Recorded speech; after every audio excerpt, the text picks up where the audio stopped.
Hindi ko alam kung saan ako nagkulang sa paggabay sa mga anak mo, Rodante. Siguro nga wala nang pag-asa si Joanna at saka si Juan. Ayoko naman sayang yung lahat ng mga pinaghirapan ko. Kung may isang tao lang sana na magmamalasakit sa lahat ng mga pinagpundan ko,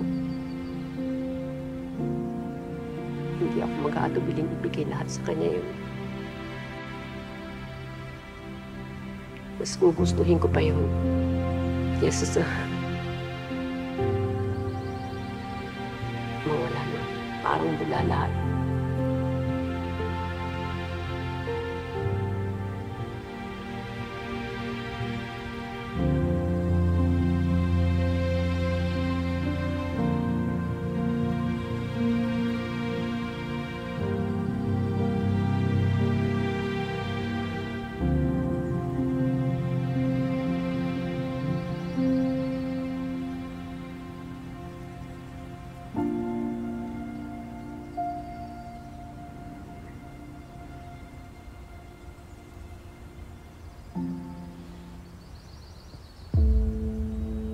Sana nga manakapark yung sasakyan.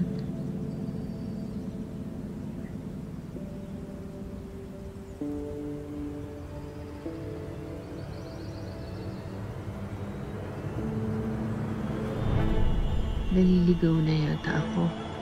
Ano ba itong nangyayari sa akin? Bakit pa ako nalilito ng ganito? Akin na yung mga alas mo, hindi puputasin ko tagiliran mo. Laki-laki ng katawan mo, hindi ka magtrabaho? Dami mo pang sinasabi. Gusto mo patayin kita? Hindi. Hindi ko pa naayos mo na dapat kong ayusin. Dami mo pang sinasabi. Akin na yan! Akin na yung mga alas mo, bilisan mo! Oo. Huwag yung pakita. Bilisan mo! Bilis! Oo na!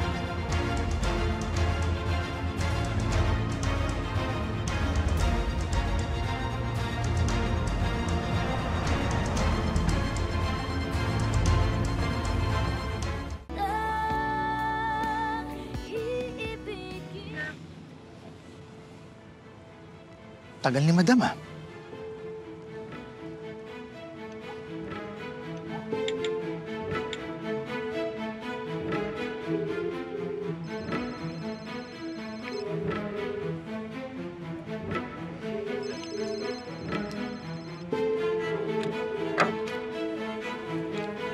Dahil, iwan pa yung telepono.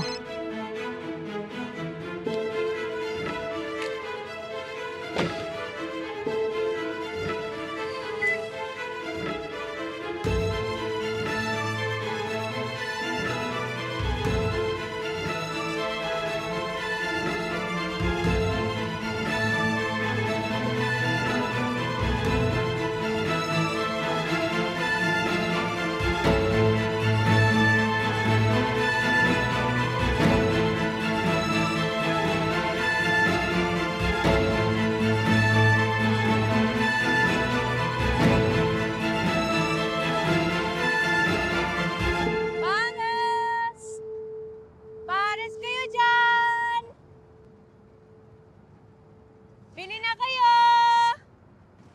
Pares, binili na ho kayo. Mainit-init pa. Pares ho kayo dyan. Uy pala, Sarap. Ate, kuya, baka po nakita niyo yung kapatid ko, si Nono. Kung may apo lang sana akong katulad niya.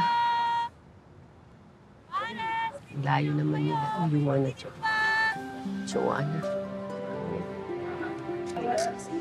Ganun po ba? Sige po, kung sakaling makita niyo siya, patawagan na lang po ako agad. Sige, may number naman pala dyan.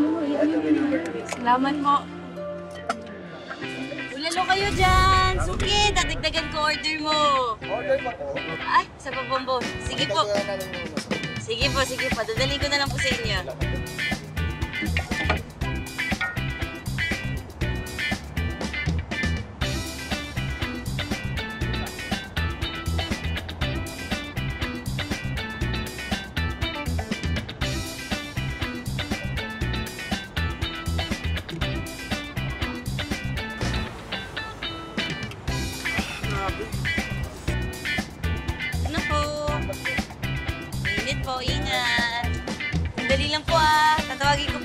pag may bakante na po.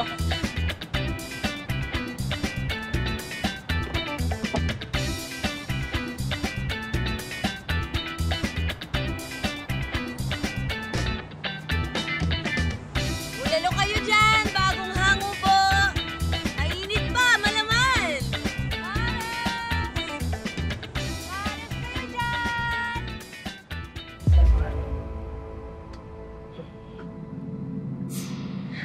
Ano ba ito nangyayari sa akin? Edwin. Nasaan ba si Edwin? Cellphone ko.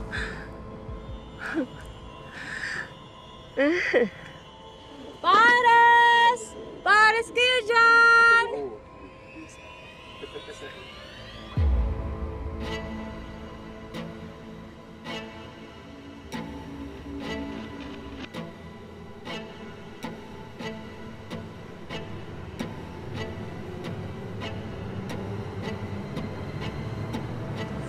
Ay! Si Lola! Wait lang, boss. Tutulungan ko lang po si Lola. Lola! Lola! Lola? Lola? Tulong po! Tulong! Ano po? Pwede po may tumawag ng taxi? Tumawag kayo ng taxi! Bilis! Pwede po natin, para ate, ako po pwede may tumawag ng sasakyan o kahit ano, pwede natin siya dali sa ospital. Lola? Bilisan nyo! Taxi! Bilis!